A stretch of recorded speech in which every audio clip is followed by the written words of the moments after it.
Welcome to the Embodiment Matters podcast with me, Erin Rabke, and my beloved Carl Rabke. We don't have the luxury of living in ordinary times, but rather we live in extraordinary ones, where the way we live in the next decade will make a huge difference in the future of life on planet Earth. We aspire in this tapestry of rich conversations drawn from a variety of wise perspectives and beings to share resources that can help you embody the wisdom, compassion, and skillful actions that are needed during these times. You can find out more about our classes, our 13-month depth training, Refugia, and sign up for our beautiful newsletter at embodimentmatters.com. We are 100% listener funded and ad free and invite you to consider becoming a supporter of this podcast with a donation.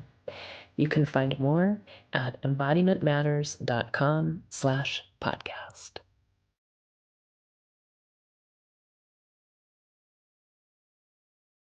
Greetings, listener friends. Carl here, and I am so honored and delighted to share with you this conversation, this meeting of two rivers of such depth and soul and elder wisdom for our times. Pat McCabe, Woman Stands Shining, and Dr. Jaiya John, Meskikio de Inini, Medicine Heart Man. And this conversation is hosted by me and Erin and our dear friend and colleague, Alexandre Jordan.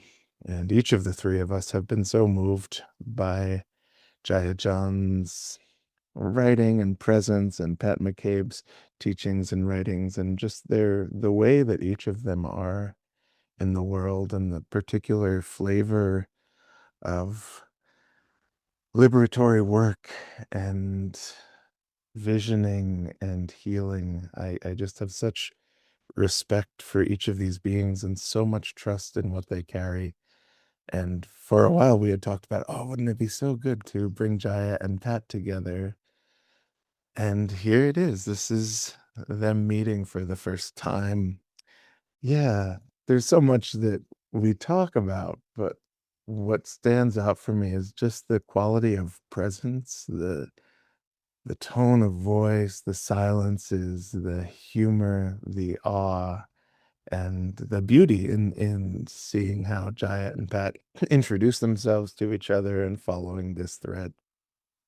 So some of the themes they explore are power and the power over dominant systems and what are other possibilities of power in this world. Protection, trickster energy, sacredness of water, the importance of really tuning towards one's joy and how much that is connected to one's soul medicine. There's such a sweet thread of like a love letter to the lands of northern New Mexico, where Pat currently resides and where Jaiya grew up. So there's so much about the mountains and the water and the birds and the acequias, and just it is a love letter to New Mexico on many levels. So we hope you enjoy the conversation. You can find more about Jaiya John at jaiyajohn.com and more about Pat McCabe and her work and teachings at patmccabe.net. I'm so grateful to be alive at the same time as these beings, as we're in this world and this moment. And as Pat often says, we are born for these times. We chose to come here now, and so grateful to have the wisdom of these two beings and to be able to share that with you today. So thank you so much for listening. Welcome, welcome, friends. We are so honored to be in this space together, in this ceremony, in this conversation. And I think we would love to begin by inviting Jaiya and Pat for you to each introduce yourselves so we can hear your names in your voices, and then we'll let this great mystery unfold. My sister, Pat, please.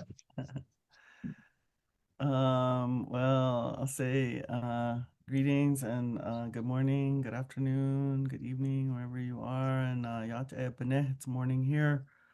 And Jaya, I don't know where you are. Where are you? I'm in Ventura County, up the coast from Los Angeles. Oh, okay. All right. So I can Yeah. picture where you are. Thank you. And you? And you? And I'm here in northern New Mexico in the mountains in Taos. Uh, I was hoping. In God's country over here. Yeah.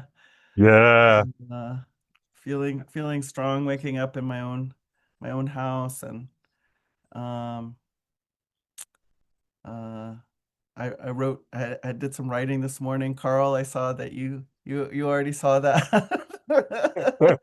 So I had so much moving. As we were just saying, I was a part of a huge, pretty huge gathering. We got to a capacity of 1,000 people like instantly for the Science and Non-Duality meeting of the Architecture of Silence. And so all the way leading up to that and then moving through it and then afterwards, so much moving inside of me. So anyways, I'm arriving like that, and I'll say I'm from Dene Nation. My daughter always says we're incorrectly known as Navajo, but we call ourselves Dene. And so I'll say she'eia, tachi nishli, aro ashi bashish chi, and ma'ish geshne dashanale, and klaus shi da shiche, guatawa tari nishli. So I'm naming my clans here. It's our way of introducing, and I call it my spiritual GPS coordinates, coming from paternal and maternal sides of the family. And yeah, I'm a human being, holy earth surface walker, feeling my clan grandfather used to say, "Here we are, holy earth surface walkers, dazzled by creation, coming upon temptation." and, uh, and for some reason, I'm really feeling that this morning. Yeah. I'm feeling dazzled, and I'm witnessing my own temptations of different kinds. And I always have to add on that one that when he talked about coming upon temptation, I say, and that was pre-colonization, okay? He's just talking about human beings. so Oh my goodness. so I don't know. Maybe I'll just leave it there for introduction, and ask you, Jaya, in our meeting here, what should I know? I know. I mean, I feel like I'm laughing because I knew that this was going to be, you all would be recording, really a meeting, the two of us, and not even knowing what this will be, just trusting in the glory of it. What should you know, Pat? Well,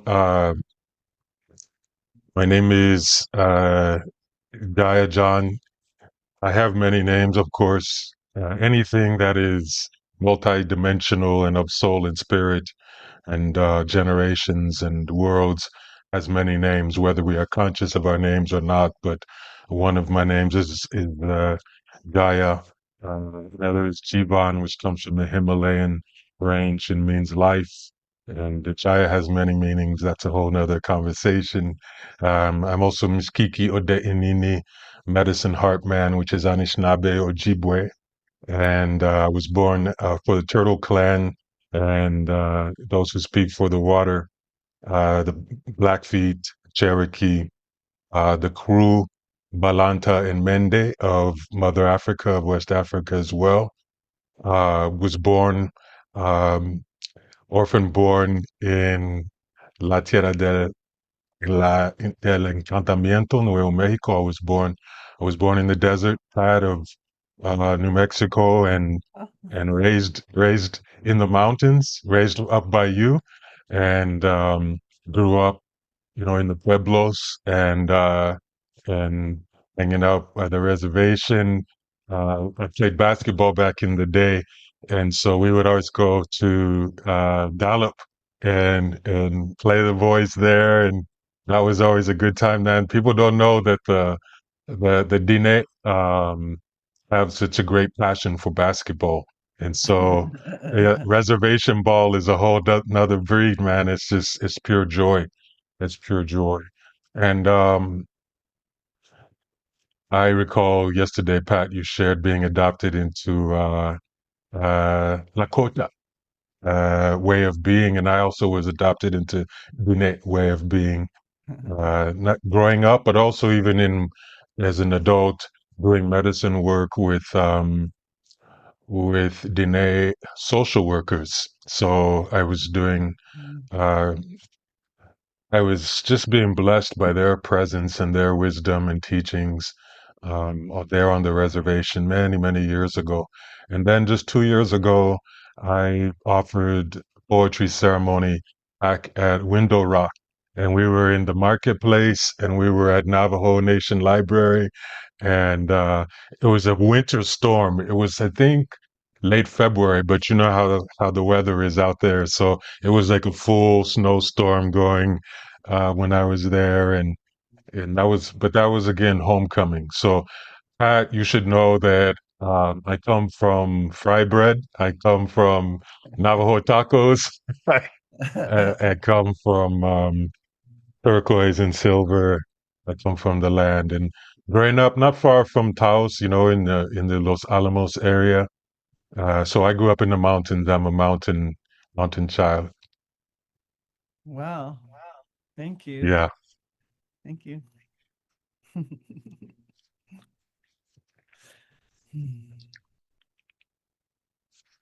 I feel the three of you waiting for us to just wind up and go. That's what I'm feeling. We're so ready. What Follow the what river. was do you have a vision? Do you have a vision for this? I think what you just said of we adore both of you and just revere the teachings you pour forth and know, we each have enough questions that we could hang out for probably 7 or 8 hours today, but we're mostly want to follow what's emergent for you and really trust this meeting and this between. So that's the vision. May it be of benefit. Yeah, and I'll I add hope. I hope. something in following both of your work and your presence in the world. There's something that it's a frequency of this bone knowing, like that is the direction of healing and liberation that I want to go and I want to follow. And so we were called to just be in the mystery together. Well, thank you. Gratitude. And I'm gonna lay just a little something in the middle here too, which is I also thought that, and I'm not sure where this came from, but I've been moving towards this conversation with some thoughts about speaking about men's nation. Right? thank you, Pat. And you were going in that direction yesterday. Um, there was something you said that stuck with me. Let's see if my old brain can recall it. It pierced me though. Um, you spoke, Pat, of obviously this harm that has come to both men's nation and women's nation from centuries of patriarchy, the devastation that has rendered for us, and where we find ourselves now. Um, I know Alexandre and Carl do a lot of medicine work in this area. Um, as the veil is lifting and so much is being revealed of the harms, um, I too feel it is a good season for us. It is a timely season for us to speak of these things, so we can certainly lend our vessels to that today. And um,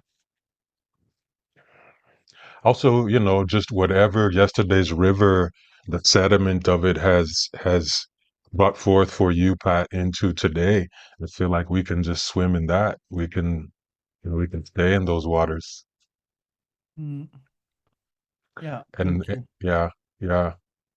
And then I'm sure both of us, we really are just we are bringing our lands to this. So this is a New Mexican, this is a Dene, this is I grew up in the Jemez Mountains, so we're bringing the mountain spirit, the mountain people to this. Uh, Pine trees and the aspen trees and the deer and streams and rivers, the afternoon monsoon rainstorms in the summer. We bring all that to this today. Mm, thank you. And the fried bread. And the fried bread and the acequias. The acequias are waking up right now. Yeah, So that's a very pivotal moment here in the north and in the that's right.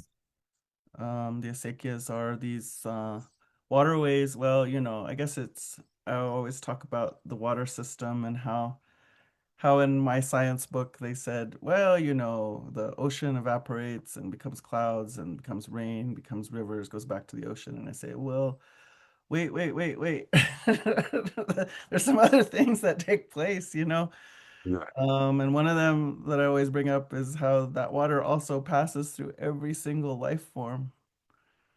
That seems like the whole thing, right? And picking up uh knowledge, but also information. I feel like it's sort of like this loving monitoring from our Mother Earth about how all the kids are doing. The water is sort of in charge of that. And but then when I think about northern New Mexico, then I think, but then there's this other phenomenon that happens, which is, yes, I say the mountains seduce the rain over, and then she falls on the mountains, and then those streams come down, gather in rivers that then come down and eventually find their way to the sea. But for in here, we have this moment once they come down from the mountain where we get involved with creating these channels that we tend to use the Spanish word for it, acequia.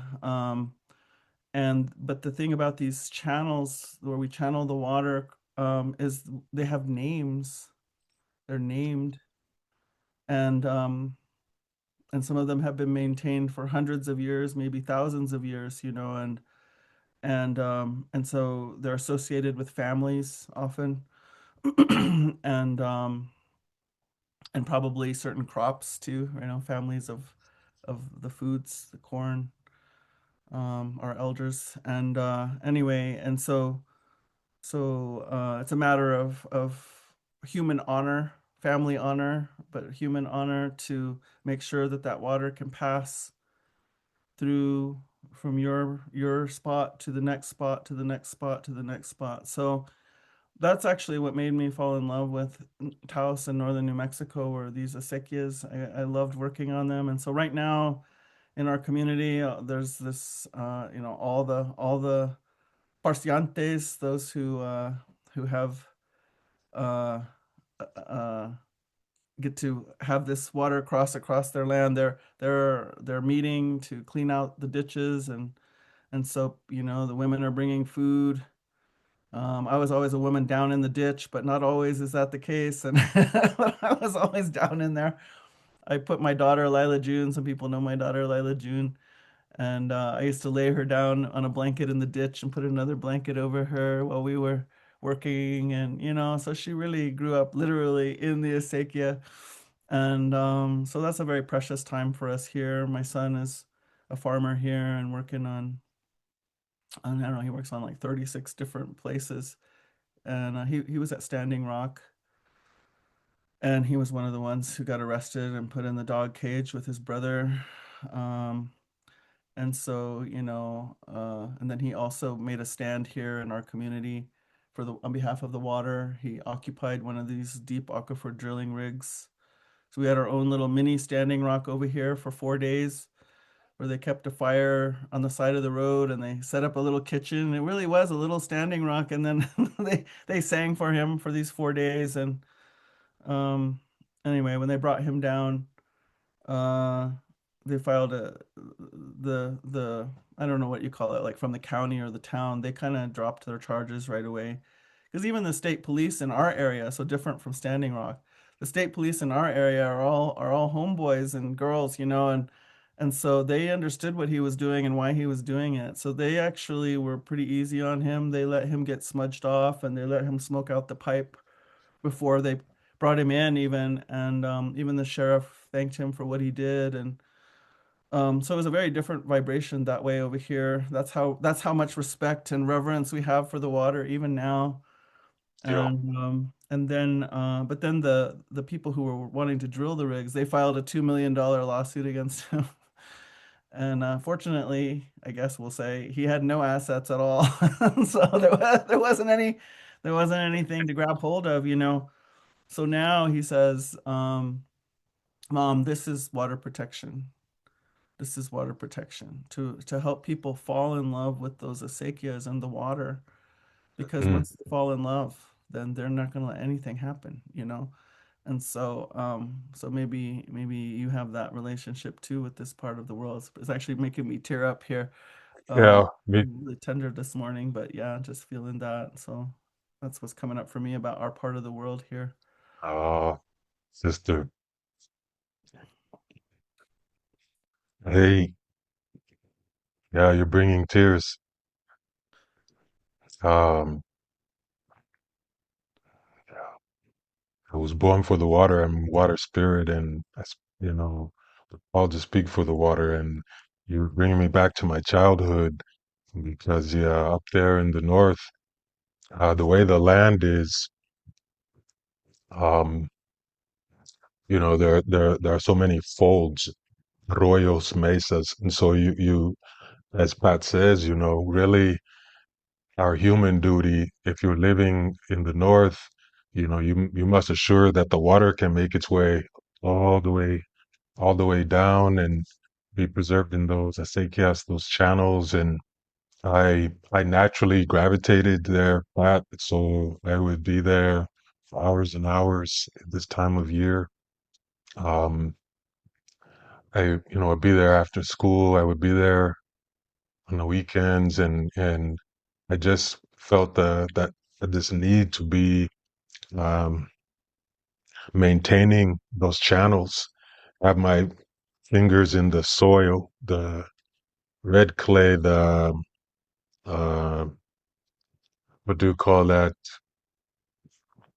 Yeah, there's a very unique kind of soil there in that part of the state, and for me, that was my sanctuary. That was my safe space.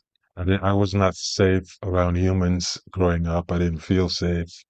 Um, and the way that, people were relating to my appearance, my body, my form, um, my lineage, just was unsafe. So I go out into the mountains, go out into the woods, and fortunately, where we lived, that we had direct access, and I could pretty much walk out of the house into the forest and into the mountains, and um, just grew up in these channels, and really intimately was acquainted with the insect people who lived there, and the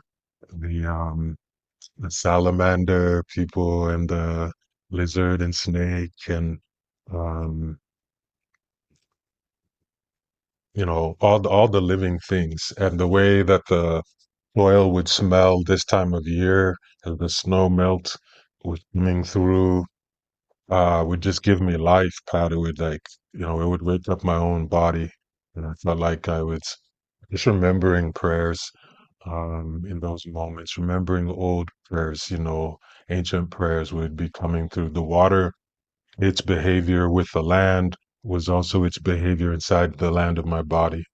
And so it was ceremony, and it was ritual and prayer and medicine all at once. And you were speaking of the water. I was listening um, this morning to you and Francis Weller, one of the old sand recordings. I think it was maybe December 2024, winter solstice. And no, yeah, I think it was yeah, no, it was that conversation, and you were speaking of the water. I think you had a glass of water at that time, did you? Hmm. Yeah, Yeah. and so yeah, helping us out to really understand um not only the nature of water, but its duty, its calling among us. I actually was going to ask if we could, treat this as ceremony and, you know, the indigenous tradition, the African, especially tradition of libation, and calling our ancestors to us. And we wanted to humbly invite you, if you have it in you, in your heart today, Pat, to offer a song um, in in this ceremony. But I have water with us, and so we can call our people to us. We can call when I say people, all speaking of all living things who live now, who have lived, and in the circularity of time, who will live, and all of them exist in this moment. And we need them. We need them for our grieving. We need them for our strength and our edification, our fortification. In New Mexico, there's something called a petrified forest, which has been kind of treated like a tourist trap through the decades. But I grew up really fascinated with this idea that a living thing like a tree could be petrified into stone over a certain number of eons, given the right conditions. And I saw, even as a child, I would be reflecting on what does it mean for us as human beings, um, the way our body is composed. What does it mean for us to live in the way that we were designed? What does that do in terms of maintaining our composition? And then what happens when we lose our way, we lose that beauty path, and we're not really nourishing ourselves as we are required? Is there the possibility that a human being could go from being the suppleness of a tree in a forest to being petrified into stone? And so water plays a big role in both of those processes, both the sustaining of the human composition and fluidity to remain in river nature, but then also the deficit that comes, the drought that comes when we disconnect and lose ourselves from our sources and our ways, and the drying out that happens, the hardening that happens. So when we call our ancestors to us, for me, it is it is a way of really irrigating the soul. It's bringing water back to the land that is our current condition. You say, if you're having a bad day, you're depressed, you're down, you're angry, you're frustrated, confused, you're hurting, whatever it may be, going through hard times. When we call our ancestors to us, it's not just for them to wrap themselves around us as a sacred blanket, but it's also for them. We're basically inviting their tears, their oceans and oceans of tears, to flood through us and remake us like we are the acequias.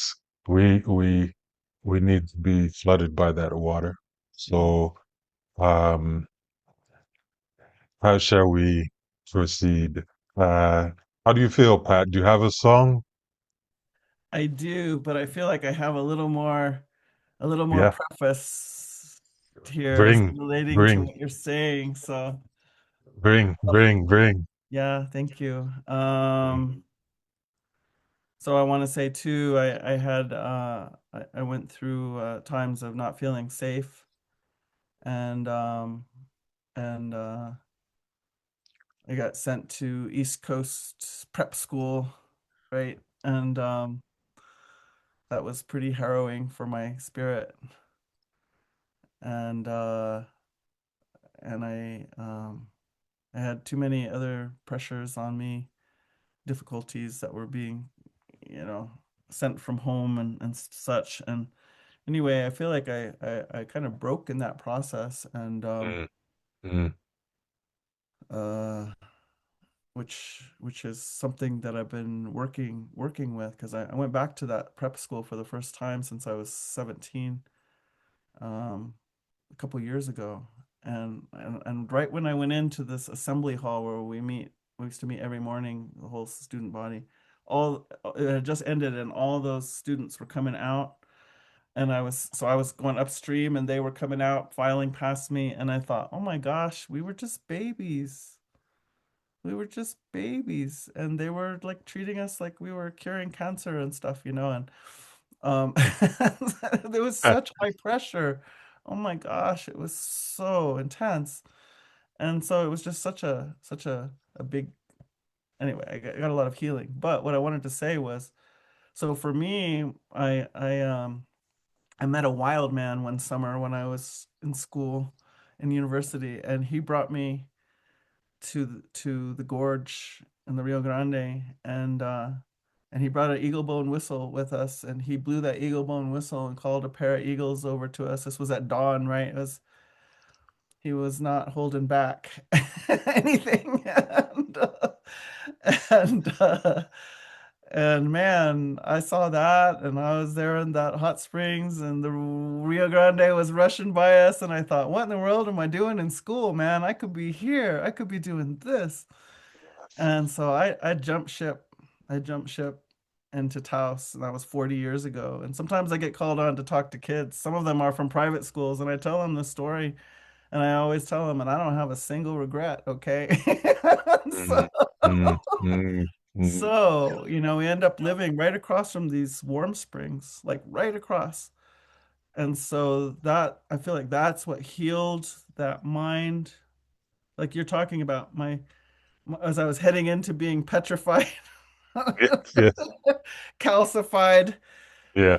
everything, then that I listened to that water flowing down the mountainside across the arroyo from us day and night. It was just running, it was just flowing. And I felt like that just fed, helped me form my acequias, and help me, be able to hold Mm, that water again, and help me to be able to work that soil and become a living organism again. So I can relate to what you're saying. And also, lately I've been like really congratulating myself, because I was really put on this very intense pathway, to be an indigenous woman who sort of had to prove to the world that we could do Harvard and Yale and yeah. everything, the whole thing. But that wasn't for me. And so uh, I congratulate myself for seeing Taos and recognizing it, and just jumping off right there, and just being like, I'm like, wow, you knew, even at 20 years old, you saw it and you knew it and you went for it, good for you, good for you. Exactly. Good So, for you. I love the self-congratulations. And did you have any people there in Taos, or you just no, felt it? Yeah, wow. no. No, just my wild man. And Yeah, yeah, so that's where we had our babies and raised our kids, where Lila June was born and everything. Lila, I know Lila. Wow, I'm just realizing that you and I were not far from each other at one point in time, probably. Yeah. So you've been there 40 years. Let me see. 26.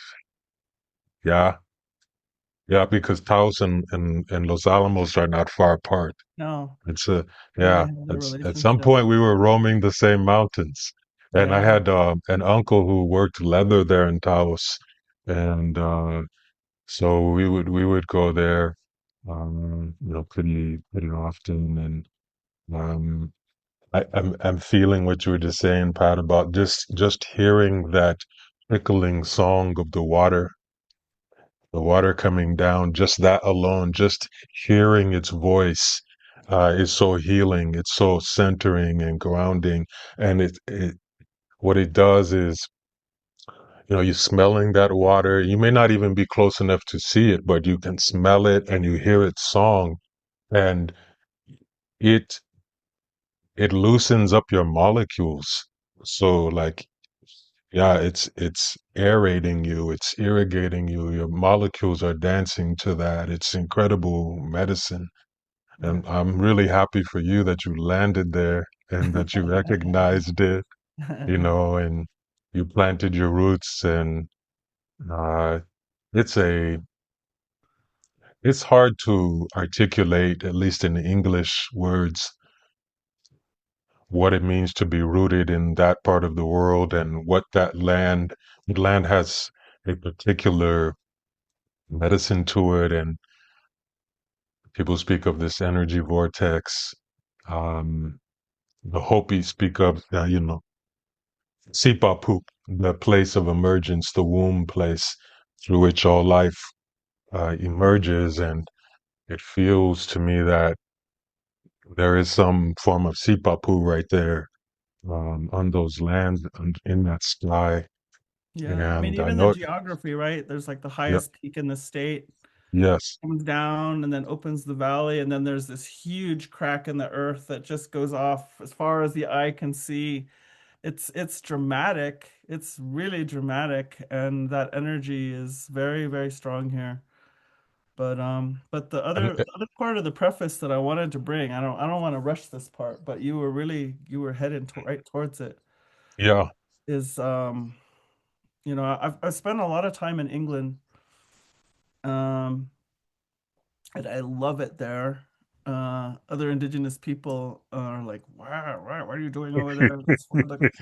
That's where the colonization came from, and but for me, the earth there is just phenomenal. It's, I can still feel like I feel like at different times human beings really get cooking with their relationship to earth and our role between earth and cosmos, huh?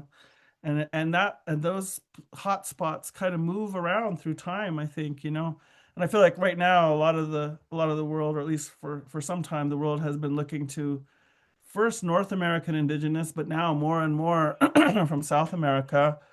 But I still feel when that center was there in those islands, and yeah, man, it was deep. It was deep, and so I feel that relationship still right there.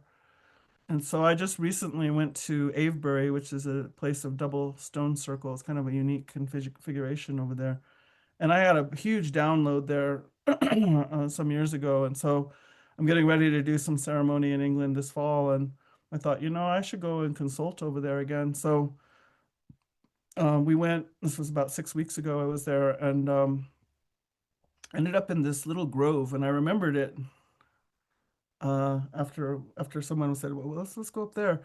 And so here's all these trees, not big ones, like maybe this big a trunk, and but their roots formed this lattice, that was it was all kind of just above soil, so you could see them. And so they kind of had I felt like being careful, walking in there because I was walking on their roots, um and man, when we got in the middle of that grove and standing on that lattice of the roots, you were just talking about, mm, we're talking about that connection, and how blessed we are. I mean, talk about privilege to really feel and know that kind of passionate relationship with these places and with earth and with water. But in that grove, they were saying to me, see if I can put it into words some more. I've been working on trying to put it into some words. But it was like, this earth is so unique in all of creation. Like you use those words organic and mm, organism to try to describe what's happening there. Um, but there's no mathematical equation that can really be her. There's no so it's all, and the image that I sort of saw when they were saying this was like, if you're drawing a circle on a computer, you know, if you zoom in far enough, you're going to see the square pixels, right? It's not, it can't actually be rounded. You can Mm-hmm. make them smaller, smaller, smaller, but if you get right down to it, the truth is they're actually little squares. But the earth actually can make that curve. The earth can make that round place. And we, you know, our gizmos, we can't create that. And nothing can. And so they were really emphasizing that this earth cannot be a mathematical equation. And the words they use, I wish I had my phone because I've been trying to come up with like what were those words they were saying to me, but they were saying that she is spontaneous, she is improvisational, Mm-hmm. she is you know, she can't be predicted. And everything that unfolds from her comes out of encounter. It's encounter, encounter, encounter. Water encounters seed and soil. Sun encounters plant. We encounter each other. You know, buffalo encounters, you know, one of us, or you know, and then something new, something new, something new. And so they were just really trying to get it into me, like how special, how unique this is, this place among all dimensions, among all places. And then they were saying, and then, if that, as if that weren't enough, and then there's you. And then there's you. Like there's you, Pat, but there's you five-fingered ones. And the very unique organism with your spontaneity, with your improvisational way, with your way of meeting encounter, both internally, externally, and then you have your feeling, this feeling place that, you know, there's no mathematical equation here either. This is this is gosh, I don't know, I guess maybe a word will come to me for it, but maybe our languages have it. But they were really emphasizing, like, do you understand? Do you understand what you are? Mm-hmm. And the fact that you exist is so precious to Mm-hmm. everything. That's why everything, you know, some of my elders say, everything looks this way, looks to this Mother Earth, you know. And so in that sense, you know, those old scientists who said Earth was at the center, they weren't far off, you know. Copernicus kind of had came at it from a different perspective, but they weren't far off. And so they were really emphasizing that to me, and how important it is for us to remember and know and feel and hold. That was the thing. They were like, hold this. Now, Mm-hmm. what does that mean? Hold this. Um, and it was almost like, because it is under, like, you there is the possibility of you not remembering this, and if you stop remembering this, then there are consequences. They didn't go into that, but there was this implying of this possibility, and so they were like, you have to hold this. And so I of course I thought of AI. Mm-hmm. And I was like, you know, they want to turn us into, they want to say that they can mimic this. And so they were, so there was all this, again, was sort of more implied than the main message, but it was like, you know, you got to watch out for the counterfeit. You got to watch out for thinking that circle is a circle when it's really square pixels. You know, like, watch out for that. And also, not only the human beings invested in you know, for making money or whatever they're got in mind for the AI, but there are the forces behind that, that want to harness, that have always wanted to harness the organism, and in particular Mm-hmm. the human, the feeling from the human being. I just had to look up this word the other day, and I realized, oh, that's why I'm looking it up. I was like, what are they talking about when they keep talking about loosh? What is loosh? So I look it up online, and they're like, oh, it's talking about the human energetic, the human psyche, emotion, frequency, energetic. Now they have a word for it, because because it's almost like a commodity, you know, like, how do we direct this loosh? And I was like, oh my gosh, wow. Um, and I've seen this at music festivals, by the way. I'm like, wow, they are collecting loose here, and where they're putting it, where they're directing it, I do not know, but I ain't going in there. I do not consent to some of these dance halls that has music with claws and teeth. I'm like, no, thank you. But anyways, so anyway, it's very moving. It's so moving and it's so precious to sit and have you put into some words and feeling just exactly what they were referring to. So just Mm, a deep bow to you, Jaiya, and just say how much it feeds me um, to hear that, especially after their counsel, the insight they were trying to, like more shall be revealed about why that was. But so in that sense, when you ask for a song, I think uh, dedicate any song I would sing here to that counsel, and that counsel has been being given to all of our lineages all along the way. We've been, in some form or another, we've been being told, don't forget. And there have been times when it just felt like they didn't even hardly have to say don't forget because it was so clear and it was so present and it was our life. But today they have to say, don't forget. Don't forget that. Don't forget who you are. And even it was like even if you even at this point, who knows. I wrote something about this recently about, if there's this talk about reality splitting or earth splitting into two earths or whatever. I say, so let's say that is, let's take that on for a minute and say that it's just starting. I think we might, if that is true, I think we might be further down the road, but let's say it's just starting. So both of these things are still so in proximity, and these two realities, and they're still bumping into each other. They're still affecting each other. They're negating each other in some ways. And so, to be the human being in the middle of it, what are we, how are we to perceive, So for me, I feel like I appreciate when I get this guidance that sometimes just being is plenty, but being with a knowledge of some truth is helpful in the mhm. being of human being. Like the doing might be a little much for this moment, but the being never. Beautiful. Ah,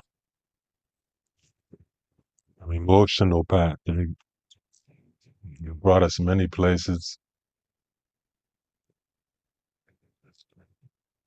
This whisper, don't forget, don't forget, don't forget.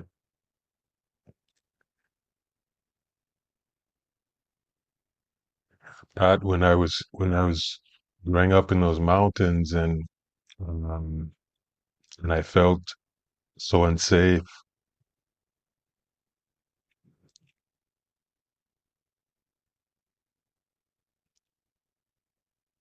Now I have an understanding. I can look back, and see with what we call the eagle vision from high in the sky, see the bigger picture, and I see, well, so much of my pain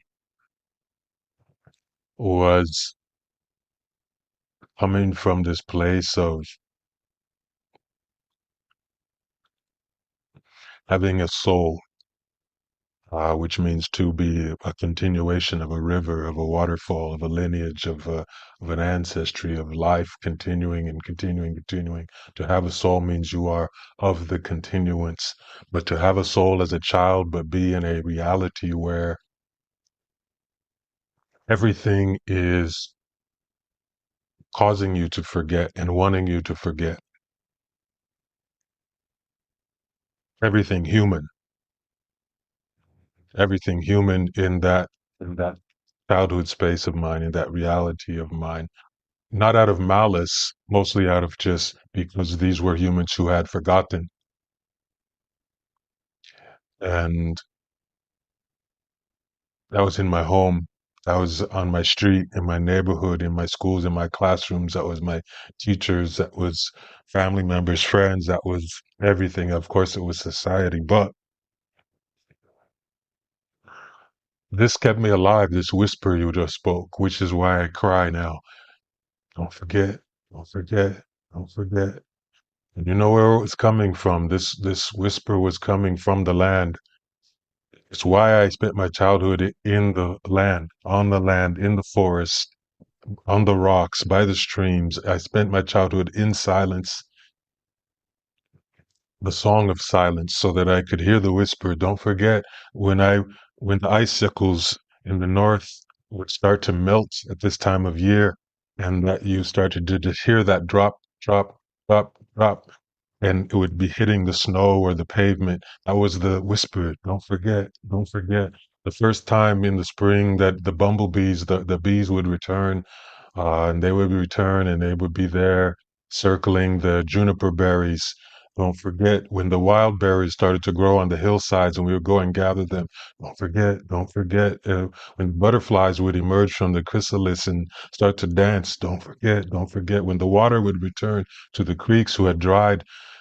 Don't forget when the in the spring we would have snow sometimes. This was before climate change. Sometimes the snow would fall even in May, but it would be a different snow than in the belly of winter. It would be a snow as if to say, you should remember the blessings of winter, and you should remember the blessings of spring and of seasons. So don't forget. Don't get so intoxicated by the warmth and the sunshine that you forget the blessings of the snow. Don't forget. And the breeze that would carry through the trees, the pine trees and the aspens. Don't forget the smell of the vanilla on the bark of the pine trees. Don't forget. When the flowers would bloom, I would have joy because winter would be hard for me in the mountains, and I needed warmth in my bones in this. And when the flowers would bloom, I would have joy and hopefulness that summer was coming. But the flowers were saying, "Don't forget, don't forget." And so this kept me alive, is what I'm saying, Pat. This is because I was on the precipice of death, leaving this world because the pain was too much. The pain was too much, and I know you know this journey. Do you know Radmila Cody? Mhm. You know her? I know of her. Okay. I met her in person. I had known of her for many years, and for Carl, Erin, Alexandre. Radmila grew up on the reservation, Diné, but the Africa as well. So she comes from both lineages, and she's been on quite a journey, and it hasn't been all pretty. There's been a lot of pain there, and I got to meet her a couple of years ago when I came to Window Rock for the medicine ceremony, and we sat and broke bread, and we were eating our Navajo tacos, and but I could see the story. I could see it in her energy, and a soul like her she reminded me much of my own journey coming from the lineages that I come from. And, you know, there's something about what you were saying, Pat, about how this world, we are meant, everything in it, we are meant to encounter one another. And then as I was listening to you, I was thinking, life is jazz. You talked about the improvisation, right? And the unpredictability and the rhythm. And like, you don't know but everything is playing off everything else. And so the pain that, that, uh, that pain that created the Grand Canyon in me that threatened to split me with finality, but thankfully it did not. The adhesive that kept me together was that whisper, don't forget, don't forget. People wanted me to be what I was not. They wanted me to be white. They wanted me to be small and not so physically threatening, even though I wasn't threatening. The threat was in their perception, in their psychology, in their narrative storytelling. They wanted me not to speak, and I obeyed for a long time. I was nearly mute. But all the time, what was keeping me in the world was this whisper was saying, don't forget, don't forget. But in that whisper is an instruction. It's a divine instruction from Creator. And that instruction is that the way you don't forget is by encountering one another. You must stay in touch with all living things. And so thank God I was born in Mexico on those lands and grew up in those lands, because it kept me in the world long enough to where I could become awake enough to not just my reality, but life's reality, to then choose to be in the practice of not forgetting. And my whole work, Soul Water Rising, is stirring the soul to remember itself. And we'll be gathering on April 5th, and we're calling it the Great Remembering, which I feel it's so precisely attuned to right now, this moment we're having. The importance, you spoke of it, Pat, of what does it mean when we do forget? What does it cost not only human beings, but all living things when humans forget? Because we tend to be the only living things that do forget. Everything else is in its remembering, and it's loving us, and so it's trying to whisper to us. So I go up on mountains here where I live, and I climb up on the mountains. I stand on mountain tops, and I know there are blackbirds, thunderbirds, and there are also known as maybe crows, ravens, red-tailed hawk, eagles. These bird people, I have love for them. And I know they are there in the canyon, and they draft the canyon floor, and they carry up on the warm currents to the heights. And so I go up on the mountain, and even before I see them, I feel their presence, and I extend my arms to let them know, these are my wings. And my wings, in my wingfulness, I am seeing you, recognizing you as of me, of my family, and I'm giving you love. I'm saying that I'm here because I'm not forgetting. I remember who you are. I remember who you are. Do you remember me? And the last time, which was just a couple of weeks ago, I was on the mountain, and usually it's the blackbirds or the hawks that they come and greet me. This day, for the first time, it was four buzzards, buzzards, large like thunderbirds, and they came immediately, and they started circling over me. They started circling over me, and when this from a human being, they recognized, oh, the human too has wings, and the human sees our wings, and the human is no threat. This human remembers. This human remembers us. And so they were in ceremony right above me, like about 4 feet above me, just circling, circling, circling. And it was magic. It was mystery, and I was crying and weeping, and I was all alone. There were no human beings, but I could never feel more belonging in that moment, because I had the mountain, I had the sky, I had the sun, the water below was running through the creek, and the buzzards were saying, uh, thank you for recognizing us, for remembering that we are one of you. We love you as well, and we want to spend this time together in ceremony. So, yes, so yesterday, Pat, you used the words illusion, delusion, and deception when you were talking about the harm that has come to men's nation and women's nation. Illusion, delusion, deception. All living things are, because they love us and recognize us, they are trying to help us remember. They understand that human pain at its root is a function of forgetting. They see that. They see how lost we are.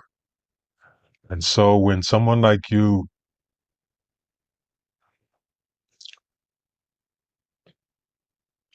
can locate herself in the mountains and root herself and raise her generations and then receive the water and carry the water forward.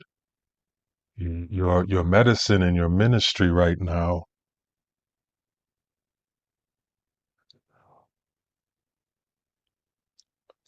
are something that is, like you said, cannot be replicated by AI. You are, in the medicine you bring, that you choose to carry, that you choose to cultivate, you are um,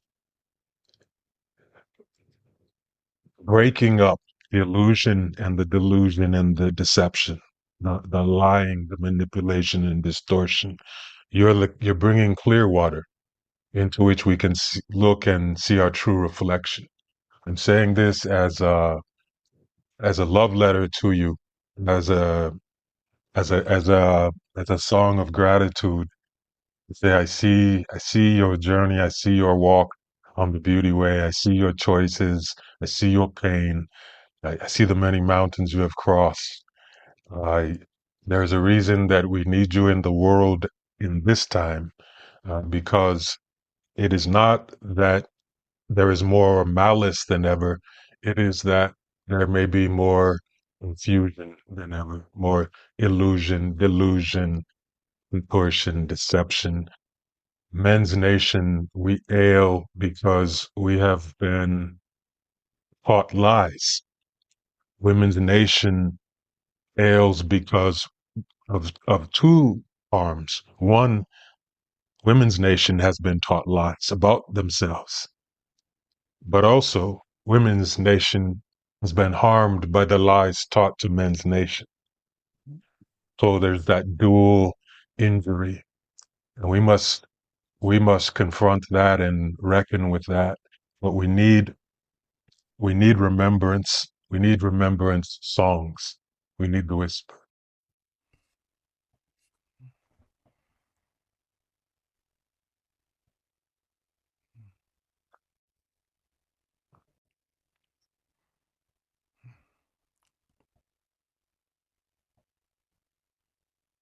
Thank you. I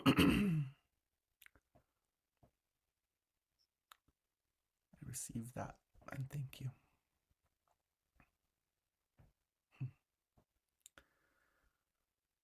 And so maybe with that, I'll offer a song.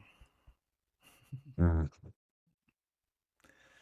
And maybe I'll ask you to mute so that the sound will come through.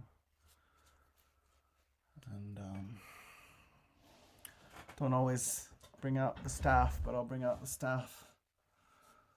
Rattle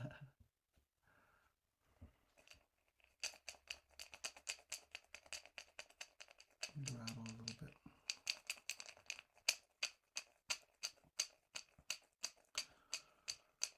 This is a song that was gifted to me directly, and I call it the Going Backwards to Go Forward song. And it's also a water song.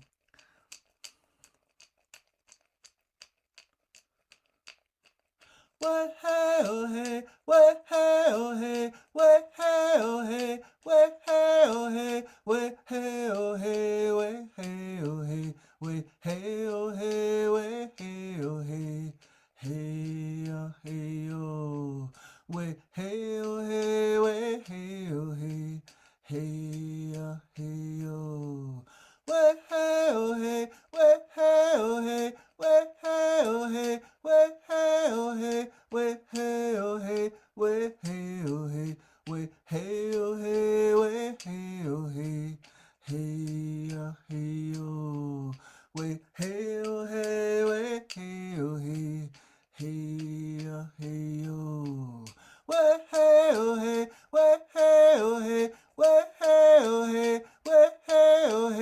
way hey oh hey, way hey oh hey, way hey oh hey, hey oh hey oh, way hey oh hey, way hey oh hey, hey oh hey oh, way hey oh hey,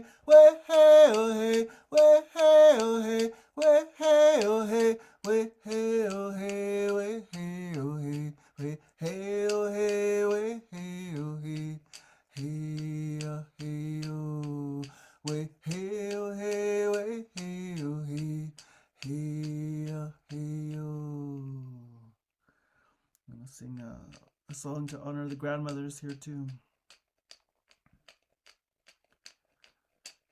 Wehaya heya, weya ya wero. Wehaya heya, weya ya wero. Eyo, wehaya heya, weya, weya ya wero. Eya, eyo, wehaya, ehaya.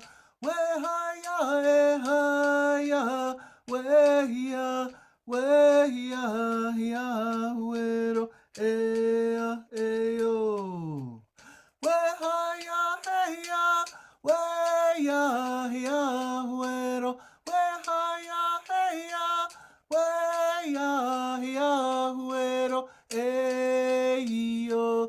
Wehaya, heya, weya, weya, ya, wero, eya, eyo. Wehaya, ehaya, wehaya, ehaya, weya, weya, ya, wero, eya, eyo. Yup, yup, yup.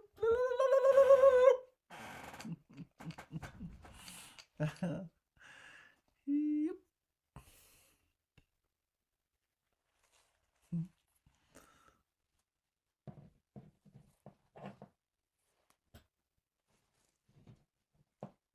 Thank you.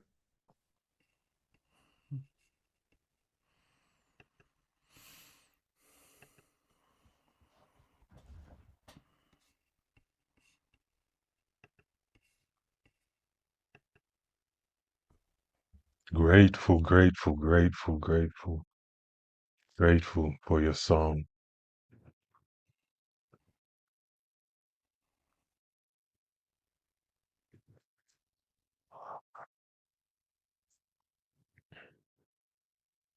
Hmm. How is your energy these days, Pat? How's your energy? Hmm. I I'm in the middle of sort of unexpected, I will say, a deep round of trauma healing work. So it fluctuates. But today I feel very good. You feel good today.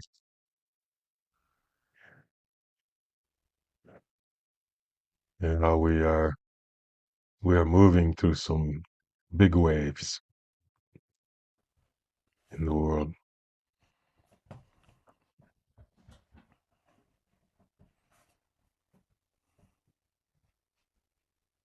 Since I was a child, I've been living with severe chronic, what they call fatigue. Uh, they call they call it exhaustion, but it's really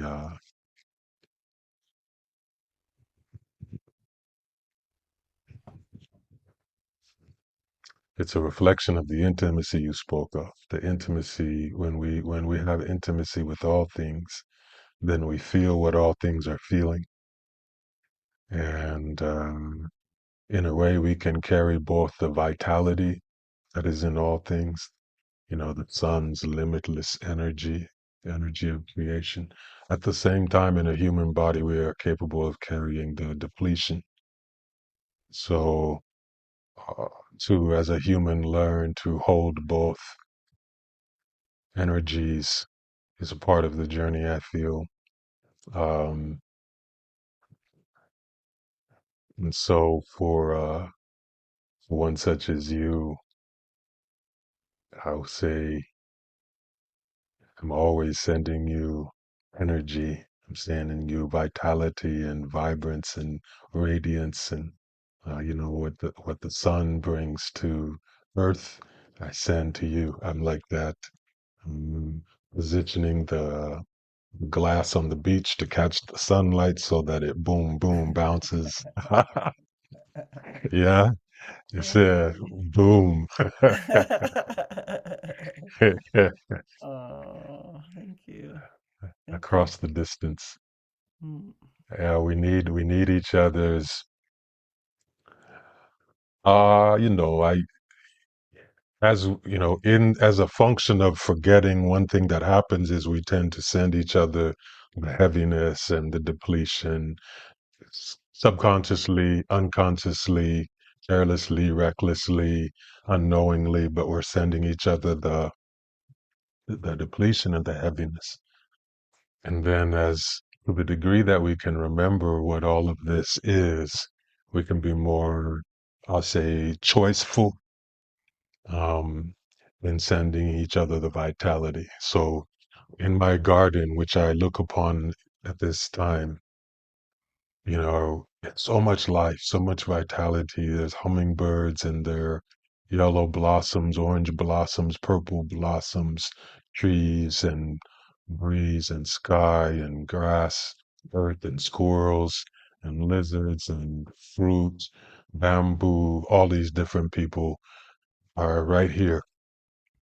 So I can I can choose to vessel them, be that channel, be that New Mexican channel, and let the energy um right through and then on out to you. So I'm feeding you plenty. Have you been to the feast days in the Pueblo? Oh yeah. In the Pueblo? Oh yeah, yeah.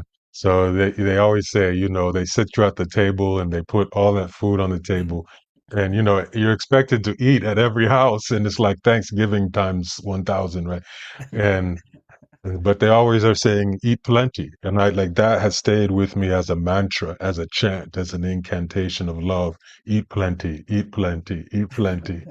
And so um I have a friend, Barbara, who is in Felipe Pueblo, and so I've been there with her and in the feast days with the singing and the dancing and the families throwing from the rooftops everything they have, and the feasting. It's all feasting, and bring that memory back to say to you, each of you, eat plenty, eat plenty, and whatever I have in the kitchen of my soul, in the poverty of my spirit, I prepare for you, and I put it on the table, the long table, and I invite you to sit and eat plenty, eat plenty,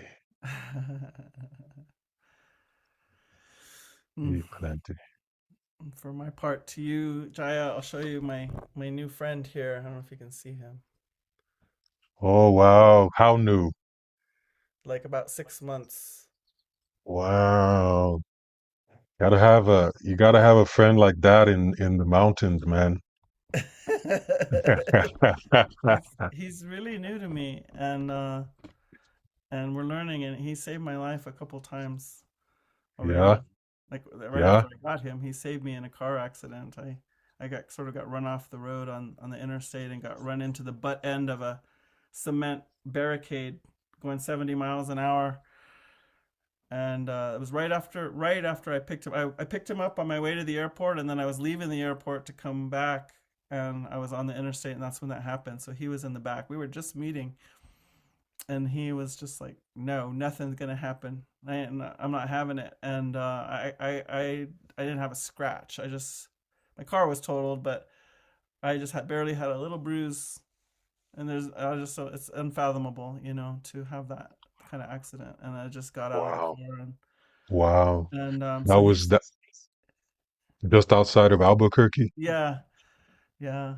And so, and I've been doing EMDR work, and he's one of the helpers I've been calling in, and he's so strong because as I'm going back through different difficult times, and especially with men who couldn't show up, or were beyond that and harmful.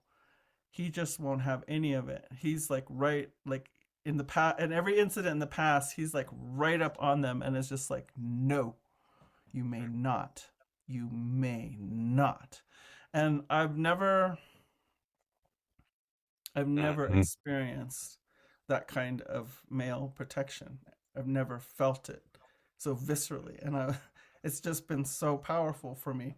And even there was one very very very very hard thing, and White Buffalo Calf Woman was also with me in that incident, and she kept telling him, "You can't kill him. Now you can't kill him." She said, "You can rough him up a little, but you can't kill him." She was telling him. And so it's interesting because he like chases them out of some kind of doorway, out of Yeah, the picture, out. They're just out. out. It's just like, no.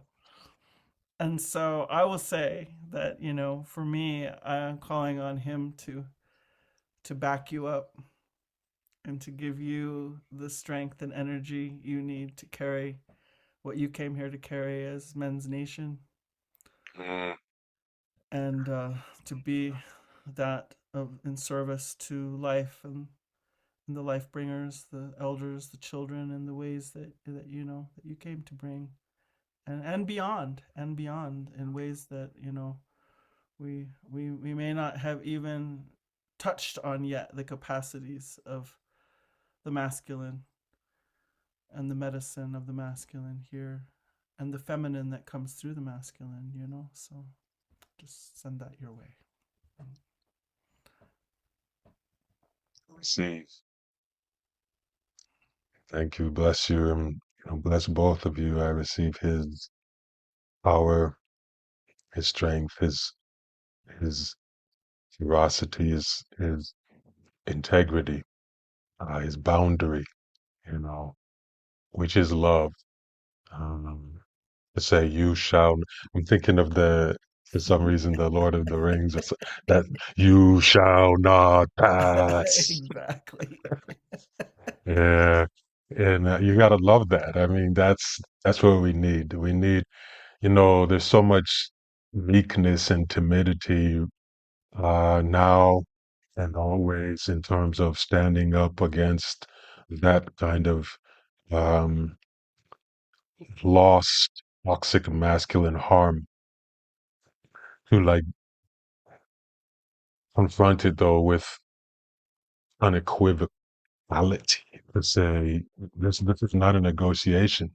Nope, no, no, no. So we have that muscle is very weak in us collectively. It's very weak in us to confront that toxic harm with fullness and might. And I'm specifically, it is weak in men. So that's a muscle we need to go to the gym and train that. Repetition times resistance, gives you your results. And that muscle is atrophied. So I receive um, his majesty, his ministry. I'm happy for you. I'm happy you have each other. You found each other. And yeah, he wasn't going to be letting you go so quickly. And so, he determined, no, this will continue. We just begun. So, um, we have work to do, we have work to do. Some of it is soft and some of it is firm. And what a time to be alive and carry this assignment. What a time. Uh,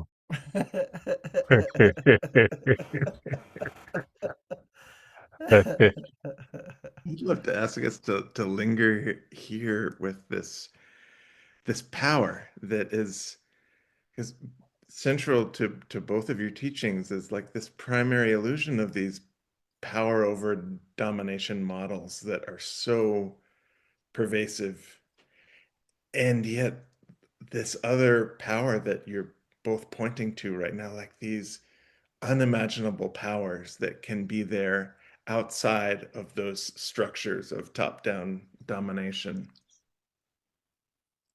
yes. So Thank you. The unseen world, and by that I don't mean intangible, because much of the tangible physical world we as humans still don't see clearly. So I'm saying the unseen world is immense and um, omnipotent. It is endless, bro. And the dance that is happening between all things in a symbiotic way, in a loving way, in a mycelial way. Pat, speaking of those roots over there, those lands are powerful, rich volcanic lands, black earth, soil, what we call England, Ireland. Um, but to stand on those roots, to feel them beneath you, to feel them fingering out, and to feel them saying, "Hey, five finger one, come and weave with us," or to stand in a cornfield, which I did often growing up, and feel the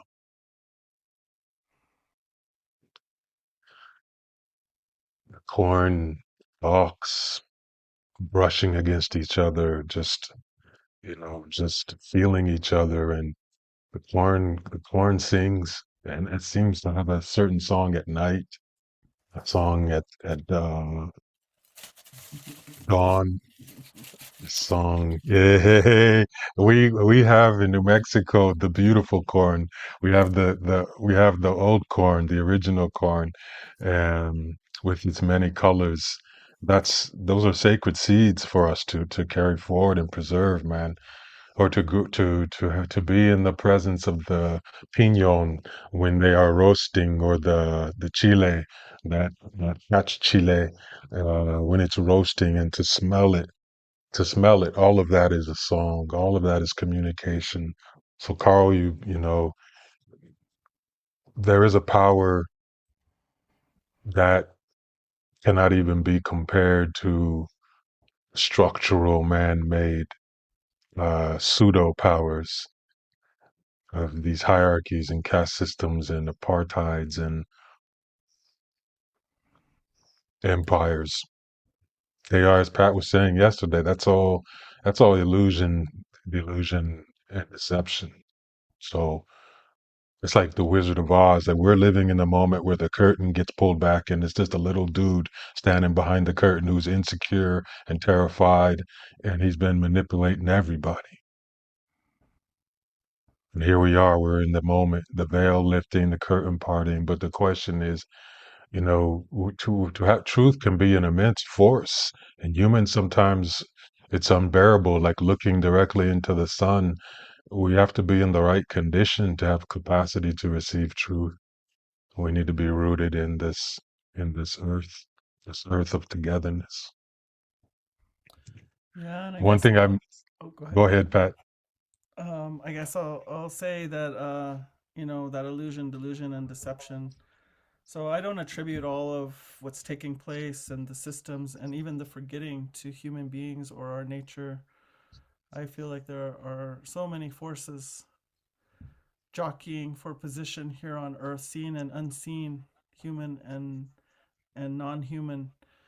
And so I was, as I was saying in the thing yesterday, that's why I have so much compassion for us and for Men's Nation and for all of us. So for me, I have to hold what we're witnessing as as sort of the result of all that playing out for so long, until it comes to that moment. But then that is exactly it. That tricks. So I acknowledge trickster in this world, Yes, and I yes. say and I say trickster has been waiting for just the right moment to yank the cover off Yeah. and throw all those who got lured further, further, further, further. For maybe it's okay to forget a little more, a little more, a little more. Hmm. Out because that Shame is a powerful thing. Shame is a powerful and corrosive thing, and it can drive some very powerful actions, right? So we're witnessing that, and so I just feel to name that. But when I bring this corn in, you know, I say this corn. This is white corn here that my son Hmm. had. This corn, I see this corn as having evolved us. I was sat with an elder only for part of one day, but he was going on for like 4 days teaching about the corn and what first leaf meant, second leaf, next paraleaf. He was talking about everything, and he was saying how this brought us our mathematics, our physics, a lot of our science as indigenous people. Um, and so that's why I say this corn evolved us. We co-evolved with this one, and so I'm stewarding a land return at the base of Sisnajene, of or the easternmost of our four sacred mountains. And the first hosting we had there, after that return, uh, although still to be determined what that means, the return. But anyway, we had 30 different strains of corn seed returned to us that we haven't had since, some of them hundreds of years, but certainly since pre-colonization, and so, but these women who are tending these corn seeds, these corn seeds came from all over the continent, and they were part of this man's collection, and so they said, wow, so they keep them all in this one place, which no one can know, because Monsanto came in and offered $5 million to one of the people that was stewarding half of that collection. So, they said, wow, we better figure out what to do here, because this is dangerous to Yeah. have this even. Isn't that wild, huh? But Yeah. anyway, so they kept this corn all together, and they decided they have to be redistributed to their respective peoples. But they were saying that when they had them all together, people would walk into that room and just burst into tears. And I can totally imagine how that could be. And I was saying, wow, so this corn from all over the continent that gave us songs, that inspired songs, dances, ceremonies, all different prayers, from all these languages, all these understandings, they were all together in the same place. And I said, wow, I said, you know what? They're in council. They're in council, and they're discussing us. And now they're being sent out to their respective peoples, and like for us, they were sent out to the fields with the farmers, so whether they grow or not, they're being returned. And my prayer with them was to ask them, I said, you knew our love before, you knew what our love was like before the great interruption. And that interruption has changed the nature of our love, even though we're really fighting for it, we're fighting to hold it, we're fighting to remember it, but we need some help. So I was asking this corn, give it back to us, give us Mm. back our love, help us find that love, or better, new, renewed, better in some way. So yeah, this corn seed, like you say, standing in the cornfield is no small matter. um and so we shall see now what happens now that this corn has been in council and now is being sent out again to execute its plan. My daughter and I joke. We say our prayer plan is moving splendidly. Wah, ha, ha, ha,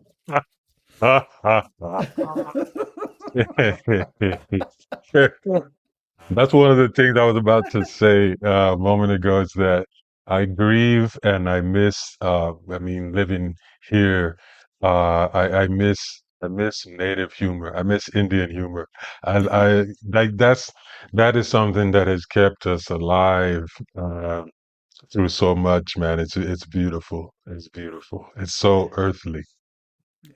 Yeah. No pretension about it.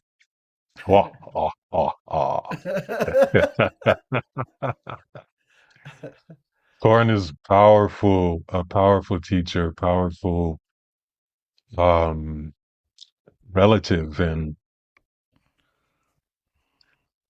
I feel like you were speaking of the mathematics that it has brought to us, and I was thinking of the Chinese abacus. Mm. If you look at it, it appears similar to corn, Yeah. you know, Seeds. and yeah. So and we know that we're all indigenous, going back far enough in terms of our relationship with Earth, and so it's no surprise when the things that we believe we have created as humans actually um, approximate something that nature has been doing all along. And but that colonial mindset of oh, we discovered this or we created this. No, we we have been in the presence of it for a long time, and it got into us. And I was about to speak of the trickster right as you spoke of the trickster, and because yesterday we were talking about that, and I love how trickster shows up in different cultures. In Africa, in many parts of Africa, it's Anansi, the spider, as the trickster.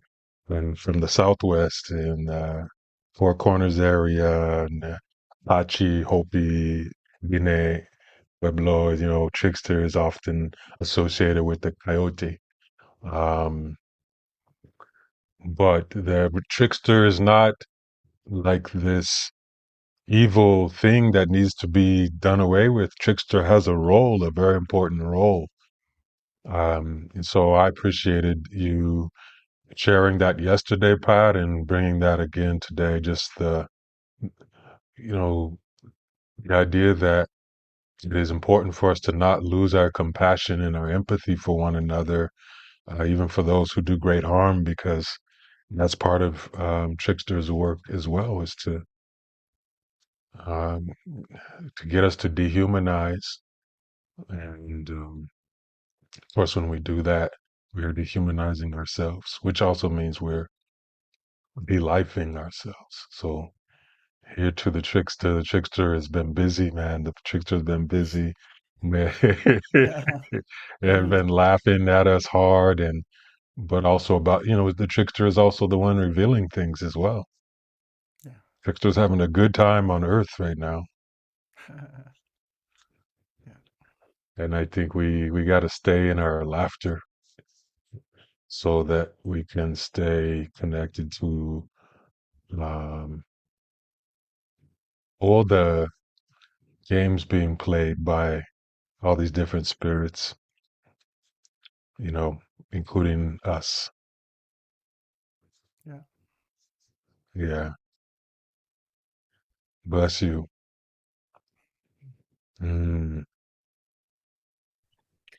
So Yeah. you're Pat, you mentioned you're going to be in ceremony soon, uh, in the mountains.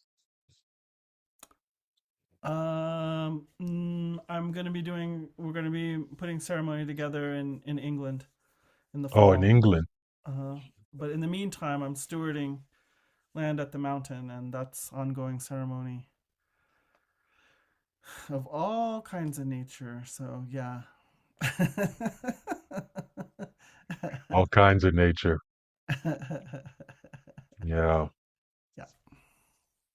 Yeah. May it be beautiful for you. Thank you. Mm-hmm. Yeah. Thank Bless you. you. Thank you. And just Yeah.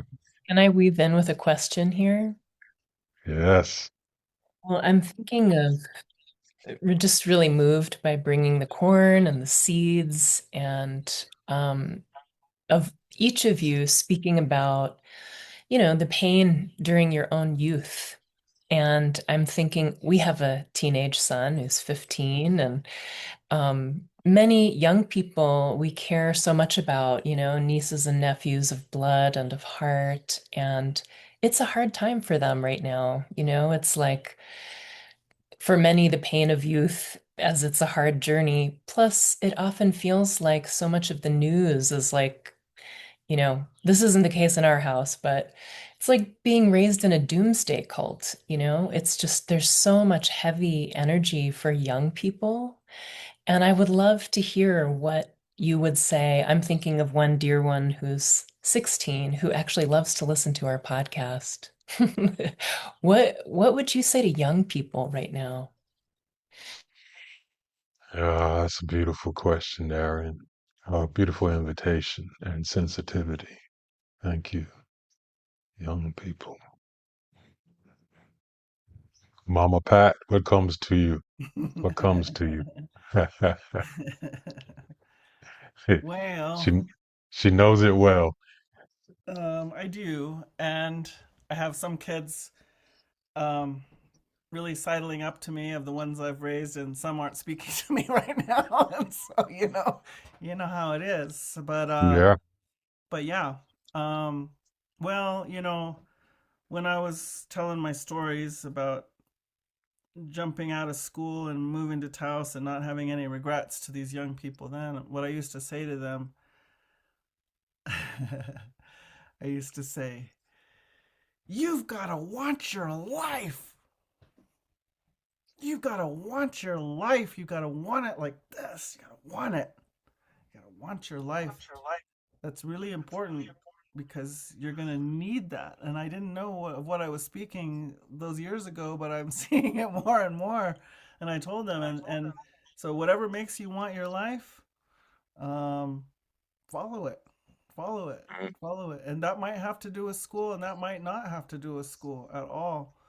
And your joy is important. Your joy is so important. And I never had an adult ever in my life tell me that. And but I'm gonna say that to the young people. Your joy Yeah. is so important, because your joy is your compass. Because I bow to all the young people who are here right now, because I say, I believe you chose to come here, and you chose to come here now. So that's pretty courageous. And so I bow to that. And I also believe you came here to change it. You came here to change it all. So I'm in a tricky position as elder, because you came here to change it, and yet you still need me as mentor and elder. So I'm doing my best over here. But I'll say that you came for purpose, and so the reason your joy is so important is because there's nothing more joyful than when you start honing in on that reason that you came, your purpose. Mm. And so, as you heard in our stories, we kind of got set far afield, maybe from what we actually came here to be and do. So we had to find it, and it was very confusing. And I didn't have many people around me that could say, but I still found it. And so I say, I'm living my purpose, and it's joyful. Doesn't mean I'm happy, like just giddy giggling every day. I go through some hard stuff, but I have joy in it. And so, that's why I say your joy is your compass, because the closer you get to joy, the closer you're getting to your purpose. Mm. So, I tell the adults around them, the teachers would be standing around these kids, and I'd say, and listen, you gotta find your joy. You gotta, because how can we ask them to want their life and find their joy if you're not gonna want your life and find your joy? You want them to follow you so they can be just as miserable as you're being? Absolutely not. So, we have an accountability that way. I have an accountability to my joy on behalf of the young people, I feel like, Mm. you know? Mm. Mm. Music to my heart. Yeah. You know. I feel like she thought you just opened my own mouth and um spoke my own words. You know, um, yeah, because it's true. What kept me in the world when I was younger, um, was that encounter with why I'm here. I mean, it was always strong in me and loud in me, but I was a child, so my interpretation and translation of it was often murky, muddy, clouded, confused, or maybe I knew what it was that calling, that assignment, but I was terrified. And so when that path turned for me, though, where I moved away from the abyss, standing on the cliff, considering jumping to that movement into my river of joyfulness, which is synonymous for me with my calling, my purpose, my reason, my passion, my breath, my heartbeat, my existence, all of that is my joy. The movement had, a lot to do with having examples come into my life that showed me what it's like to be in your joy, to be true to yourself. And I tell the story often of experiencing Nikki Giovanni, the poet, when I was a teenager. Um, and I was at a school that was similar to what you described back east with the prep, the elitism, all of the stuff. So I was in some ways feeling more alone than ever in that moment on this campus, but I was beginning to meet souls who could see me more clearly, and that was helpful. But Nikki Giovanni came one night, and small woman, huge soul size, but she was living in it. So she was not living small; she was the aura of her soul. And that's important for young people to know too, because I feel like they wallow in this narrative of being too small for this world that's overwhelming them. And I would say to them, you are the size of the world. And Nikki, she lived that, she embodied that, and she showed me what it looks like when you are in love with yourself, and when you declare that love for yourself, and when you uh, ferociously defend that and protect that like you're a buddy, but like, no, you're not going to dishonor me. You're not going to mistreat me. You may fail to see me or comprehend me, but I'm not going to let you, you know, do me like that. And Nikki did that through her poetry.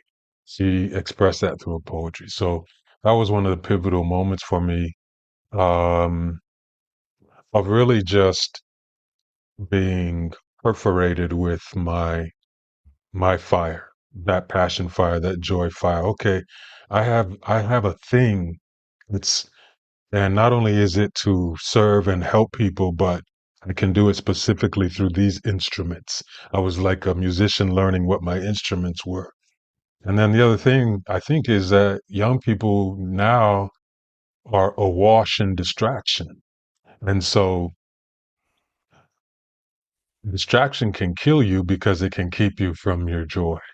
Distraction can sweep you out to sea like a riptide, and you're so far out in the ocean you don't know how to get your way back, or you feel like you're losing the strength to swim all the way back. And so I do say that one of the most loving things you can do for yourself when you are young is to develop a practice of not being distracted. There's a drum in you. It's your heartbeat. It's your breath. It's your spirit. It's your ancestors. And they're all whispering, don't forget, don't forget, don't forget.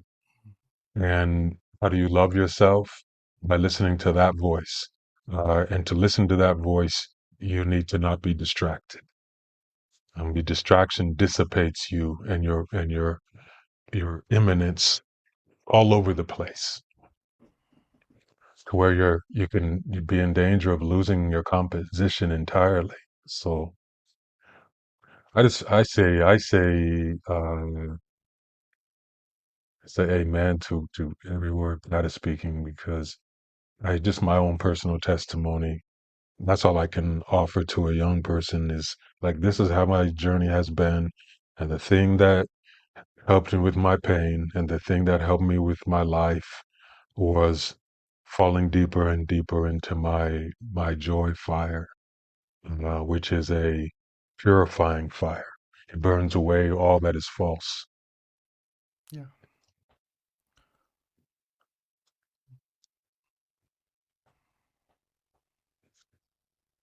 Mm.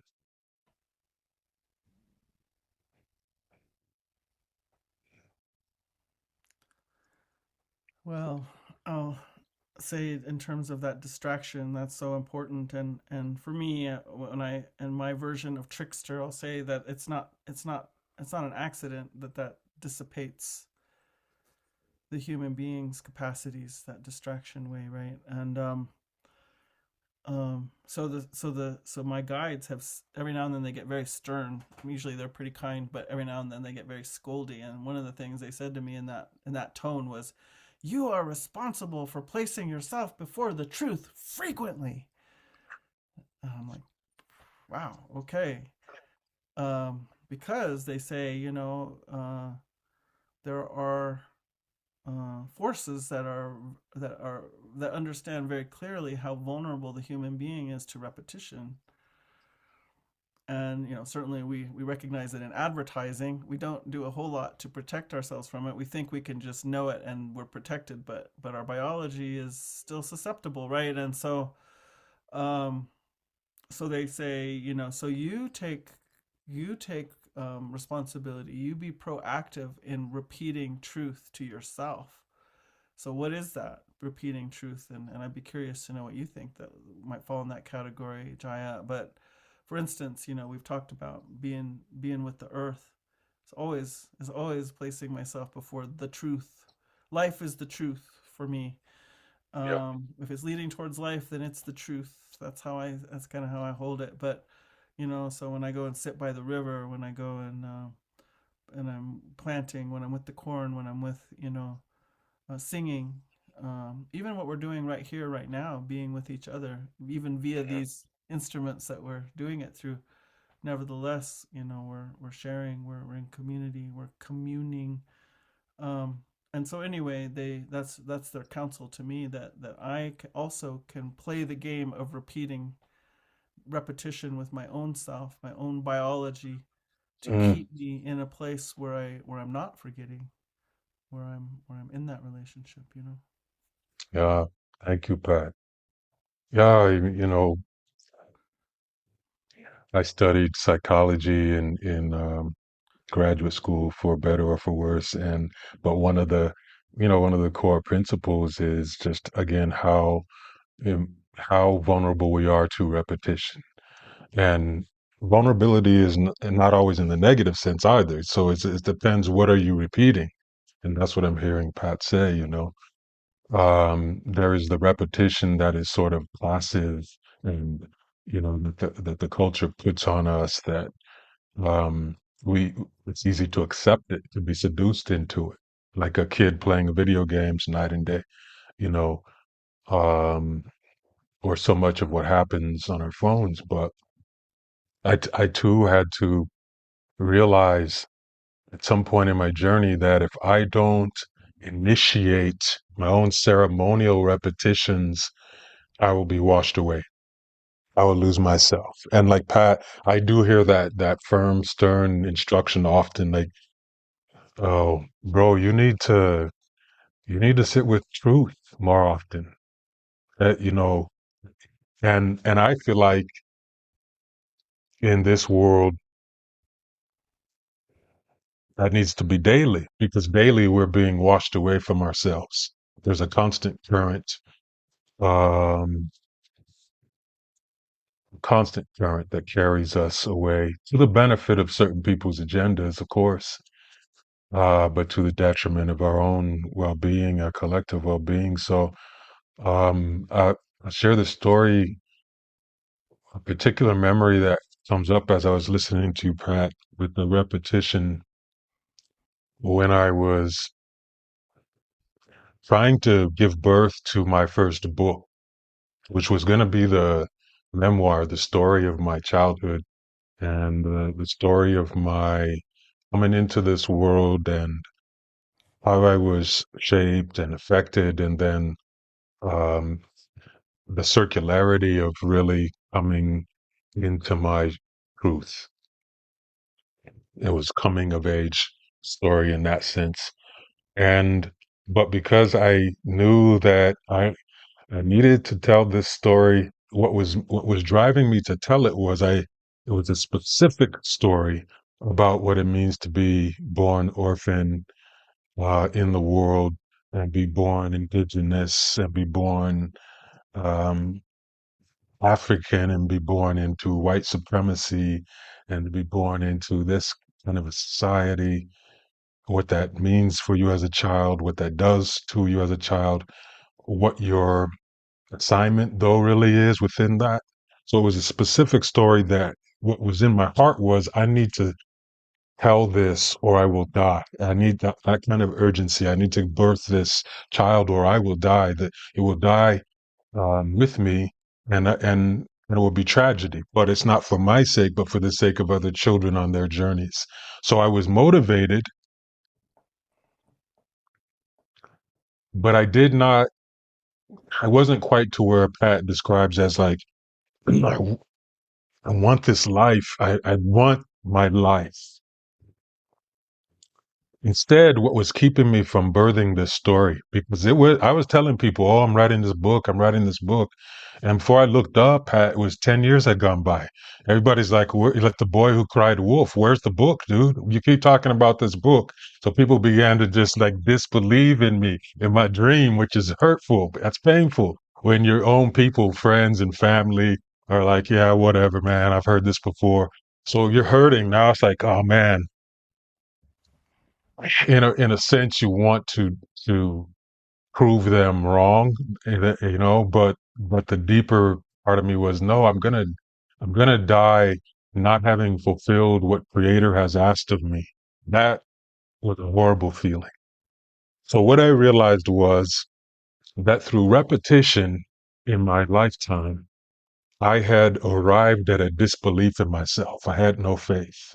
I was terrified. I lived on fear. I lived on fear. I didn't live on wanting this life. I lived on fear, and I cultivated it and practiced it. I raised it up like a crop. I had gotten advanced degrees in being afraid, and that kind of education or education will freeze you or paralyze you from doing anything. Your prayers are stuck. And so I realized, okay, repetition created an atmosphere inside of me, and I need to change that atmosphere, or this story will never be born. And how can I change that atmosphere? By the same mechanism that got me into it, which is repetition. Except I need to choose the repetitions. I need to choose my ceremonies. And so what I did was it might seem very simple or simplistic. Um, but it had roots. It was deep, and it has set a template for me ever since. What I first had to do was spend time in deep contemplation so that I could identify what were the repetitions that had created this atmosphere of terror and fear. Where did they come from? How did I inherit them? You know, what was keeping them alive? These stories, right? These false stories that caused me to feel or tell myself and feel that I was not worthy of birthing this story. I was not big enough. I was not ready enough. I was not qualified enough. I was not skilled enough. Blah, blah, blah. Or fear about how people are going to respond to the story out in the world. What will my friends and family think and say? Will people reject me? Will I be shunned and scorned and abandoned again? Well, all these fears of what would happen relationally, because I knew I was going to be talking about things that in this country are taboo, especially at that time, race, and not just race, but also race within this construct, this very strange, unique to this society construct of adoption. Like, I'm not talking about indigenous adoption has happened throughout human history. I'm talking about white supremacist adoption as a factory industry, where it's not about the well-being of children and what children need. It's really, if you understand this industry closely, if you study it, if you pay attention to it, or if you live it, you see that it really is, it's a, it's a supply mechanism for, um, people who want children for whatever reason. And some of those reasons may be pure, some of them may not be. Uh, but many of the people that work in the industry have been trained and propagandized to see it as this benevolent, noble calling. But we live in a capitalistic reality, and it is a capitalistic endeavor ultimately. So I knew I was going to be touching on taboos, and I was going to be speaking my truths in ways that offended and upset people and all of that. So all that was going on into my fear and paralysis. What I did um, was then I had to have ceremonies for releasing those narratives from me through repetition. And then I had to have ceremonies for the atmosphere that I needed to create in myself of belief, of faith, of this what Pat's describing, this kind of how do you, I don't know how to say it in English, but where you fiercely desire your own life. And I knew my life would not continue unless I birthed this. So like I fiercely needed to feel like I'm doing this. I need to be determined to give birth. How do I create the inner conditions by which my determination to give birth will be deep enough to overcome the fear? And so I reasoned all this out, right? I spent a lot of time, months and months, in deep contemplation, painful, honest looking at myself and seeing what the fear stories were, and then seeing what the atmosphere needed to be to give birth. And I said, okay, this will be the repetition ceremony. I'm going to print out the words that represent the fear, the seeds of fear and roots of fear on paper, big font, big words. And I'm gonna put that up all around my bed, my writing space, the kitchen, the refrigerator. Everywhere I go in my house, I will not be able to escape reckoning with the reflection of my fears. But when I encounter those words and their spirit, then I'm going to have me a ceremony, and that ceremony might be 1 second long. It might be, an hour long, but I'm going to sit with that energy and I'm going to have a conversation with it. And the conversation needs to be one in which I am letting it go. Thank you for your service. You know, I appreciate everything that you've done to get me through as a survival narrative, but, I yearn to be free. And I also yearn to not be in this pain any longer. So I'm um I'm letting you know with love and compassion and mercy in me that it's time for you to go. And so I would repeat this. The repetitions were throughout each day, and they were consistently across days, weeks, and months. And then I did a similar thing for the liberating atmosphere where I identified the qualities and the energies and the spirits that I needed to have in me, inhabit me. Faith, belief, determination, devotion, love, servitude to other children, honoring my ancestors, honoring my own life. And I also represented these energies in words and language, printed them out in big letters and put them up everywhere so that I could not encounter them. And then every time I encountered them, I sat in ceremony with them and I worked on the repetition of generating the spirit of that word inside my body and my being. I was raising up crops. I was raising up new crops that I had never raised before. But only through repetition did I learn what that even felt like. Did I learn what does it feel like to love myself instead of be disgusted with myself? What does it feel like to embrace my appearance instead of feel like this is what makes me a monster in this white world? What does it feel like to give myself permission to call out for my ancestors and grieve my ancestors and grieve my family who I had never known and grieve these things and call out for them and embrace them? What does it feel like in my body and being to give myself permission to have these things that other people had that they took for granted, but yet they didn't want me to have because it threatened their idea of who I was and what I should be, which is when you are black or brown, and especially when you are black and brown and in systems that come with being an orphan, you're expected to be having nothing in your heart but gratitude. You should be grateful. Say that to us, you people, you native people. You should be grateful that we came and we brought you into civilization. You black people should be grateful that we brought you from out of your savage past in Africa. You should be grateful. You should be grateful that we put you in foster care. You should be grateful. You should be grateful. This is the refrain that everyone hears if they are not the top of the caste system. Caste system is always saying, everybody beneath us in this pyramid of death, you should be grateful. What I was overcoming through my repetition ceremonies was that not only narrative and spirit, but that daily flooding. So my repetitions needed to be constant, and they needed to be intentional, and they needed to be strong. And so every time I encountered that word in my home space, in my life space, a word that would change my atmosphere to be ready for birth, I would sit in ceremony, and I would summon and incant and sing up the spirit of that word. And it did transform the climate within me, the weather system within me. So that's how I alchemized and transmuted my condition. And it's something that I still have to do every day, because if I don't sit in that repetition river, then I backslide immediately. I think we regress immediately in this world.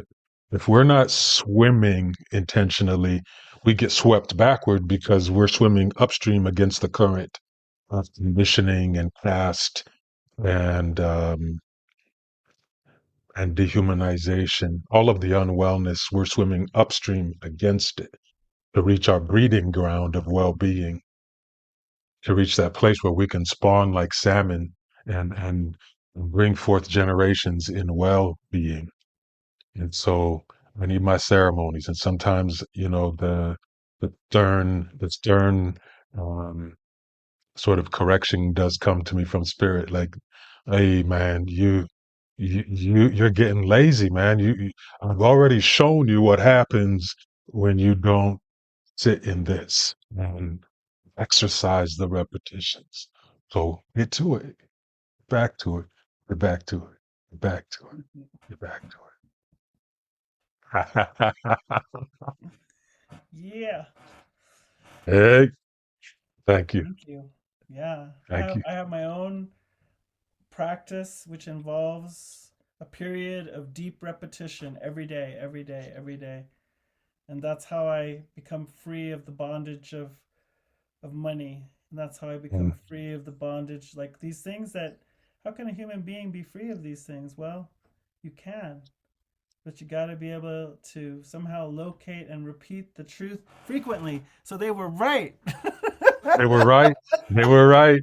I laughed at the word frequently because they were being precise with that language. Frequently, Pat, not just whatever you want, not every now and then, not just on the calendar every now. No, no, you got to stay with it. You gotta drink your water.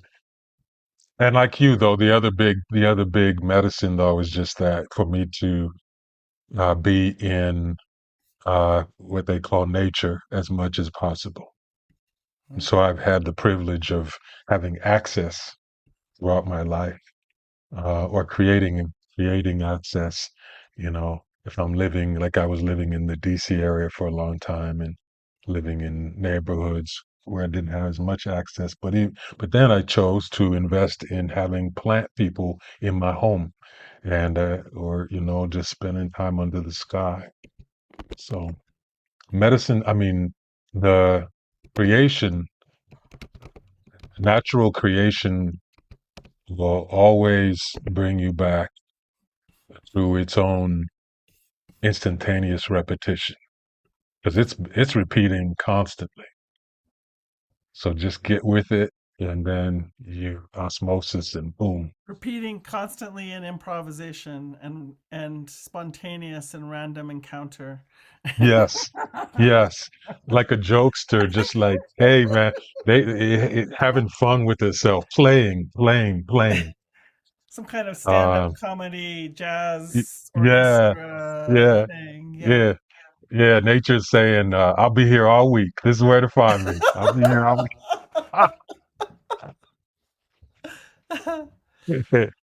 Well, Yeah. beauties, I knew we weren't gonna only be here for an hour, but I didn't know I needed to block out more than 2 hours. Yeah, But I I got know. somebody waiting for me. Yeah, me too. Ian Me McKenzie, too. who maybe some of you know. Yeah, yeah.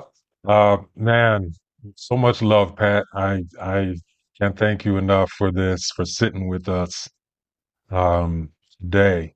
And I know in so many unpredictable ways, there's more to come. Yeah, Indeed. indeed. I'll play a role in making it so for sure. Hey, thank you, sister. Thank you, sister. Thank you, sister. When one of these days, maybe we break bread on the land itself, Yeah, New Mexico land. definitely. Yeah. Thank you. Yeah, thank you all. Thank you both. For hosting and bringing us all Bless together. you for bringing us together. Thank you so much. Bless you. Bless you. We'll see you all soon. Bye. Bye. Thank you so much for listening. We hope you enjoyed the conversation. If you enjoy this podcast, it's great if you want to share it with friends or post about it on social media. Also, you could make a donation to support the podcast or find out more information about our classes and offerings at our website, embodimentmatters.com.